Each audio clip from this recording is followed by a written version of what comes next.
இந்த மாதிரி நேரத்துல அஷ்டம சனி காலகட்டத்துல மிகப்பெரிய வரப்பிரசாதமா உங்களுக்கு இருக்கக்கூடிய கோச்சார நிலைமை என்ன அப்படின்னு பார்த்தோம்னா, ரொம்ப முக்கியமான ஒரு விஷயம்னா, 7ல ராகு அதுவும் பிரச்சனை, 8ல சனி அதுவும் பிரச்சனை. இதெல்லாம் இருந்தாலும் குரு பகவான் உங்களுக்கு 11ஆம் வீடு என்று சொல்லக்கூடிய லாபஸ்தானத்துல போய் உட்கார்றது தான் யோகம்.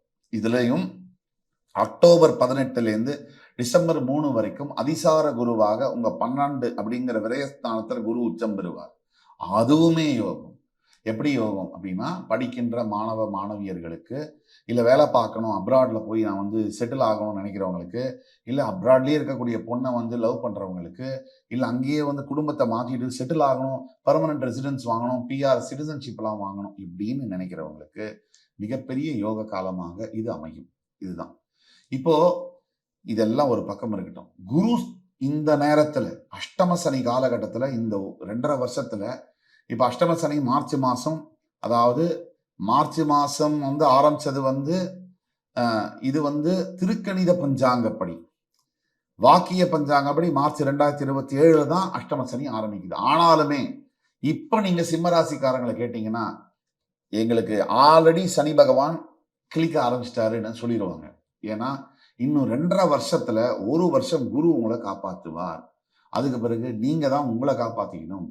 நீங்க பாவ கர்மாவை செய்தால் பாவ பிரச்சனைகள் நமக்கு வருது, நல்ல கர்மாவை செய்தால் நல்லது நமக்கு நடக்குது, எந்த தொந்தரவும் இல்லாம இருக்கு. இதை நீங்க புரிஞ்சுக்கணும். ஆக இந்த அஷ்டம சனி காலகட்டத்துல சனி பகவான் கொடுக்கக்கூடிய இந்த மாதிரி கடினமான வாழ்க்கையில மிக கடினமான பகுதியான இந்த நேரத்துல குருவுடைய ஆதரவு, அதுதான் நம்ம அடிக்கடி சொல்றோம். மழை வந்த போது குடை ஒன்று உண்டு, இருள் வந்த போது விளக்கொன்று உண்டு, பகை வந்த போது துணை ஒன்று உண்டு, எதிர்காலம் ஒன்று எல்லோருக்கும் உண்டு. அப்படி கடவுள் எப்ப ஒருத்தனுக்கு அடிக்கடி கஷ்டத்தை கொடுக்கிறாரோ அவரே மனித ரூபத்துல யாராவது ஒருத்தனை அனுப்புவார். நம்ம கஷ்டத்தை அவன் ஏதோ ஒரு அளவுல சரி பண்ணுவான். அவன் நண்பனா இருக்கலாம், சகோதர சகோதரியா இருக்கலாம், இல்ல ஆபீஸ்ல வேலை செய்யற மேனேஜரா இருக்கலாம், யாரா வேணா இருக்கலாம், இல்ல ஆளே தெரியாதவனா கூட இருக்கலாம். திடீர்னு நம்ம வாழ்க்கையில வருவான், நமக்கு ஏதோ ஒரு சின்ன நல்லதை பண்ணி பெரிய விளைவை ஏற்படுத்திட்டு மறைஞ்சு போயிடுவான். இது கடவுள் செய்யக்கூடிய சித்து வேலை அப்படிங்கிறது உண்மை. அடிக்கடி நமக்கு கஷ்டம் வருது, அடிக்கடி நமக்கு வந்து வெளியில சொல்ல முடியாத அளவுக்கு துக்கங்கள் தொண்டையை அடைக்குது, அடிக்கடி நமக்கு மிகப்பெரிய பாதிப்புகள் வருது, நமக்கு நல்ல வாழ்க்கையே வராதா அப்படிங்கிற கேள்வி எழாத லட்சக்கணக்கான மக்கள் இருக்கவே முடியாது. அதெல்லாம் இருந்தும் கூட எந்த நம்பிக்கையில வாழ்க்கை அப்படிங்கிறது நகருது அப்படின்னா, இறைவன் மேல இருக்கக்கூடிய நம்பிக்கை தான். இந்த இறைவன் செய்யக்கூடியதுதான் எல்லாமே. அதனால சனி ஈஸ்வரன், ஈஸ்வரன் அப்படிங்கிறது சனிக்கு மட்டும்தான். அந்த இறைவன் வந்து சனி வந்து சிம்மத்துக்கு கெடுதல் செய்வாருன்னு பல பேர் சொல்றாங்க. இதை நான் ஒத்துக்கவே முடியாது. ஏன்னா சனி வந்து பாரபட்சம் பார்க்கக்கூடிய கிரகம் இல்ல. யாரையுமே எந்த ஒரு ராசியுமே பாரபட்சம் பார்ப்பதில்லை. அவருக்கு தர்மம் தான் முக்கியம்.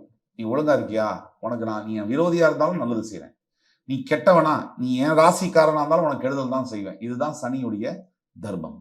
ஆக என்னெல்லாம் நடக்குது, இப்ப குரு 11ஆம் வீட்டுல வந்ததுனால அவருடைய பார்வையானது உங்களுடைய 3, 5, 7ஆம் வீடுகள்ல விழுது. இதை நல்லா கவனிங்க. சனியுடைய பார்வையை பத்தியும் நம்ம பேசுவோம். 30 வருஷத்துக்கு பிறகு அஷ்டம சனி வந்து எப்படி வந்திருக்குன்னா, 30 வருஷத்துக்கு முன்னாடி நீங்க 95ல என்னென்னலாம் சஃபரிங் பண்ணீங்களோ, என்னென்னலாம் கோத்ரூ பண்ணீங்களோ அதெல்லாம் இப்ப திருப்பியும் வருது அப்படிங்கிறத நம்ம எடுத்துக்கலாம். அதே மாதிரி சனியுடைய பார்வை 3, 7, 10 பார்வைகளை நம்ம பார்ப்போம். குரு 5ஆம் பார்வையாக உங்களுடைய 3ஆம் வீட்டை பார்க்கிறாரு. 3 அப்படிங்கிறது உபஜயஸ்தானம். அதாவது நம்ம எடுக்கக்கூடிய முயற்சி, நமக்கு இருக்கக்கூடிய தைரியம், இந்த இடத்தை குரு பார்க்கிறார். நம்மளுடைய இளைய சகோதர சகோதரிகள் இந்த இடத்தை குரு பார்க்கிறார். குரு பார்வை எங்க விழுது, குரு இருக்கிற இடத்தை காலி பண்ணிடுவாரு. அவர் பார்க்கிற பார்வைக்கு தான் பலம் அதிகம். குரு எவ்வளவு கஷ்டங்கள் இருந்தாலும் அவர் பார்க்கிற இடம் வந்து அத்தனை தோஷமும் விலகும். அந்த பார்வையை உங்களோட 3ஆம் வீட்டுல பார்க்கக்கூடிய குரு பகவான் நீங்க எடுக்கக்கூடிய முயற்சிகளை ஒரு ஆண்டுக்கு கிட்டத்தட்ட அடுத்த வருஷம் மார்ச் ஏப்ரல் வரைக்குமே உங்களுக்கு நல்ல விதமான பலனை செய்வார். முயற்சி எடுத்தீங்கன்னா அது ஜெயிக்கும். அதே மாதிரி யங்கர் பிரதர் யங்கர் சிஸ்டர்ஸ் கிட்ட நல்ல டேர்ம்ஸ்ல இருந்தீங்கன்னா நல்லது. அதே மாதிரி நண்பர்கள்னால உதவி கிடைக்கும். அதே மாதிரி மனசுல தன்னறியாத தைரியம், சிம்மத்துக்கு என்ன சொல்லணுமா, அதாவது மீசையில மண்ணு ஓட்டாதுன்னு சொல்லுவாங்க. சிம்மத்துக்கு எதுலையுமே மண்ணு ஓட்டாது. எவ்வளவுதான் தோத்தாலும் வெறப்பா நடக்கக்கூடிய ஒரு ராசி வந்து சிம்மம். அப்ப சிம்மத்துக்கு வந்து இந்த 3ஆம் இடத்துல பார்வை விழும்போது தைரியம் வந்து இருக்கும். தன்னறியாத தைரியம் வரும். அதுக்கு அடுத்தது சமசப்தம பார்வை. குருவுடைய சமசப்தம பார்வை தனுசு மேல விழுது. இது 5ஆம் இடம். பூர்வ புண்ணியத்து மேல தன்னுடைய சொந்த வீடு மூல திரிகோண ஸ்தானத்துக்கு மேல குரு பார்வை விழுது. அது சிம்மத்துக்கு பூர்வ புண்ணியமா இருக்குது. இது ஒரு விடி வெள்ளியா சொல்லலாம். இந்த மாதிரி காலகட்டத்துல அதாவது ஒருத்தன் வந்து கொடூரமான 10 நாள் பசியில் இருக்கான். அவனுக்கு போய் சரவணபவன் மீல்ஸ் போட்டா எப்படி இருக்கும், அந்த மாதிரியான ஒரு இதா சொல்லலாம்.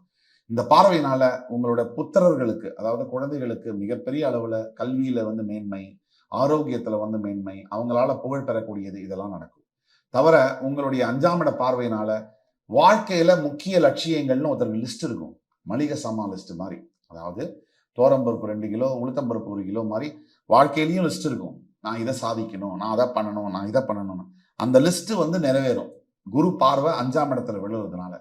அதுக்கடுத்தது குரு பார்வை தன்னுடைய 9ஆம் பார்வையால் உங்களுடைய 7ஆம் இடத்தை பார்க்கிறார். நான் சொல்லிட்டு வந்தேன், அஷ்டம சனி கணவன் மனைவி பிரச்சனைகளை உருவாக்கும், கல்யாணத்தெல்லாம் தடை பண்ணணும்னு. இந்த குரு பார்வை விழுகிறதுனால திருமணம் தடைப்பட்டவங்களுக்கு கூட திருமணம் நடக்கக்கூடிய யோகங்கள் இன்னும் அடுத்த மார்ச் ஏப்ரலுக்குள்ள நடக்கும். அதுக்குள்ள பண்ணணும். இல்லைன்னா ஒரு வருஷம் தள்ளி பண்ணிக்கணும். அப்போ வீட்டில் இருக்கக்கூடிய சண்டை சச்சரவுகள் இன்னைக்கு சமுதாயத்துல உண்மையிலேயே என்ன நடக்குது அப்படின்னா, பெண்களால் பாதிக்கப்படக்கூடிய ஆண்கள் அதிக அளவில் மாறிக்கொண்டு வருகிறார்கள். அதுக்கு கால பரிமாணம் காரணமா எது வேணா இருக்கலாம். நான் ஆண் அப்படிங்கிறதுனால இதை சொல்ல.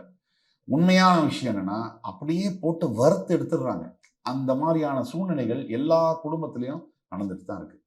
அப்போ இன்னைக்கு சாதாரணமா ஒரு பெண் வந்து என்ன பண்றாங்கன்னா, அவங்க மனசுல அவங்களாவே ஒரு கற்பனை பண்ணிட்டு அது சரியா வரலன்னா குடும்பம் அப்படிங்கிறது சரியில்லைன்னு முடிவு பண்ணிடுறாங்க.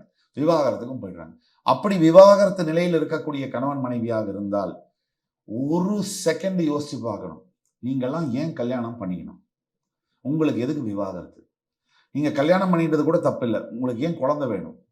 கல்யாணமும் பண்ணிக்கிட்டு குழந்தையும் பெற்றுக்கிட்டா நீங்க புருஷன் பொண்டாட்டி இல்லை, அப்பா அம்மா. ஒரு அப்பா அம்மாவுக்கு குறைந்தபட்சம் 25 வருஷ ப்ராஜெக்ட் அது. 25 வயசு குழந்தைக்கு ஆற வரைக்கும் நீங்க கண்டிப்பா விவாகரத்து செய்யாம அப்பா அம்மாவா இருக்கணும். மேற்படி தவிர்க்க முடியாத காரணங்கள், இப்ப ஹஸ்பண்ட் வந்து நேரம் குடிச்சிட்டு சந்தேகப்படுறாரு, இல்லீகல் பிசினஸ்ல இருக்காரு, வேலைக்கே போக மாட்டேங்கிறாரு, வேறு சில பிரச்சனைகள் இருக்கு அவர்கிட்ட, ஆண்மை குறைவுகள் இருக்கு, இதெல்லாம் இருந்தால் கண்டிப்பாக நீங்க விவாகரத்து கோரலாம். இதெல்லாம் நிரந்தர பிரச்சனைகள், தீர்வு வராத பிரச்சனைகள். இது அல்லாம சின்ன சின்ன விஷயங்களுக்கு அது சரியில்லை, மாமனார் பக்கம் சாய்றாரு, மாமியார் பக்கம் சாய்றாரு, இது உங்க மனசுக்கு வேதனையா இருந்தாலும் விவாகரத்துக்கான பிரச்சனைகளா பார்க்கப்படக்கூடாது. ஆக இப்படி பல பிரச்சனைகள். நான் பெண்மைக்கு எதிராக பேசல, பெண்களுக்கு எதிராக பேசல.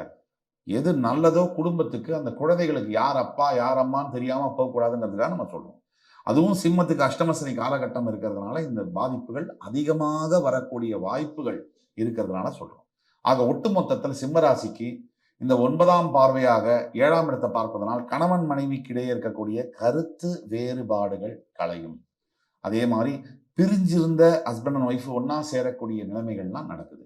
கோர்ட்டுக்கு போனீங்கன்னா வந்து சில இடங்கள்ல எல்லாரையும் சொல்ல, சில காவல்துறை அதிகாரிகளும் சில வக்கீல்களும் இதை ஒரு பிஸ்னஸ் மாதிரி நடத்துறாங்க. அதாவது எந்த குழந்தை எப்படி போனான்னு, அப்பா இல்லாம இருந்தான்னா, அம்மா இல்லாம இருந்தா, நமக்கு வியாபாரம் ஆச்சா, ஒரு கேஸ் வந்துச்சா, அப்படி பாக்குறாங்க. ஒண்ணு மட்டும் மறந்துடுங்க, உங்களுக்கும் குடும்பம் இருக்கு, உங்களுக்கும் குழந்தைகள் இருக்கு. எல்லோரையும் சொல்லல, ஒரு சிலர் பண்றதுனால உங்க ஒட்டுமொத்த அந்த தொழிலுக்கே வந்து கேவலமா பேர் வந்து வரக்கூடிய வாய்ப்புகளும் இருக்கு. ஆக நீங்க வந்து ஒரு குடும்பம் ஃபேமிலி கேஸ் எல்லாம் அணுகும் போது கொஞ்சம் சென்சிட்டிவிட்டியோட நீங்க அணுக வேண்டும் அப்படிங்கிறத வேண்டி கேட்டுக்கொள்கிறோம். ஆக சிம்ம ராசிக்கு 30 வருஷத்துக்கு அப்புறம் உள்ள இந்த அஷ்டம சனி காலகட்டத்தை பல சங்கடங்கள் வர மாதிரி இருந்தாலும் கூட வெற்றி கடைசியில வந்து உங்களுக்கு கண்டிப்பா வரும். நீங்கள் செய்ய வேண்டியது என்ன? பரிகாரமாக முதல் பரிகாரம் நீங்க செய்ய வேண்டியது இதுதான். அதாவது திருநள்ளாறுல இருக்கக்கூடிய தர்பாரண்யேஸ்வரரை தரிசனம் பண்ணணும், நாளதீர்த்தத்துல குளிக்கணும், உங்களால முடிஞ்ச தான தர்மங்களை செய்யணும். அதே மாதிரி நீங்க அடுத்து செய்ய வேண்டிய பரிகாரம், ஓம் காகத்வஜாய வித்மஹி கட்கஹஸ்தாய தீமஹி தன்னோ மந்த பிரஜோதயாத், இந்த மந்திரத்தை சொல்லணும். இதெல்லாம் முடியலையா, ஞாயிற்றுக்கிழமை தோறும் சிவ ஆலயங்கள்ல தொண்டு செய்து தர்ம தான காரியங்களை செய்து வந்தாலே போதும். முடிஞ்சபட்சம் ஒரு குறைஞ்சபட்சம் கால பைரவர்களுக்கு உங்களால முடிஞ்ச தண்ணி உணவு கொடுக்கறதே மிகப்பெரிய பரிகாரமாக பார்க்கப்படும். சிம்ம ராசிக்காரர்கள் 30 ஆண்டு கழிச்சு கண்டிப்பா உங்களுடைய நல்ல சிந்தனைகள் மூலியமாகவும் சிந்தனைகள் மூலியமாகவும் தர்ம பலன்கள் மூலியமாகவும் சிம்மாசனத்தில் நீங்க அமரதான் போறீங்க. தர்மத்தால ஜெயிக்கக்கூடிய நீங்க கர்ணன் மாதிரி, கர்ணன் யாருன்னா சூரியனுடைய புத்திரன். அத மாதிரி நீங்களும் கவச குண்டலத்தோட பிறந்த கர்ணனை தர்மத்தாய் காப்பாத்தின மாதிரி உங்களையும் நீங்க செய்த தர்மம் காப்பாற்றும். தர்மம் என்றும் தலை காக்கும் என்று கூறி அடுத்து வரும் நிகழ்ச்சியில் உங்களை மறுபடி சந்திக்கும் வரை உங்களிடமிருந்து விடைபெறுவது உங்கள் சுபாஷ் பாலகிருஷ்ணன். நன்றி, வணக்கம், வாழ்க வளமுடன்.